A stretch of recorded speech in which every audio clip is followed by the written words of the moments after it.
Once upon a time, in a small village nestled at the edge of a grand enchanted forest, there was a little girl named Lila.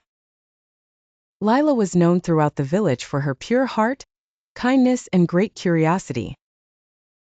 She loved listening to the elders' stories about the enchanted forest, where magical creatures and mysterious wonders awaited those who dared to venture further. One day, a terrible news struck the village. The village's water source, once pure and abundant, had mysteriously stopped flowing. The village elders, worried, remembered an ancient prophecy. When the source dries up, only a pure heart can find the fountain of life hidden at the heart of the enchanted forest. Determined to help her village, Lila decided to seek the fountain of life. Although her parents were worried, they knew Lila was brave and kind-hearted. They gave her a small amulet inherited from her grandmother, said to protect its wearer from dangers.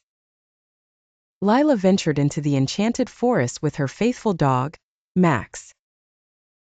The forest was magnificent, with gigantic trees and luminous flowers that seemed to whisper secrets. But it was also filled with mysteries and challenges. Along the way, Lila encountered various magical creatures. She rescued an injured bird, which turned out to be a phoenix.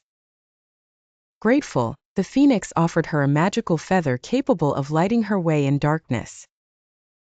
She also helped a little fawn trapped in a thorny bush. The fawn, appreciative, showed her a hidden path leading deeper into the forest.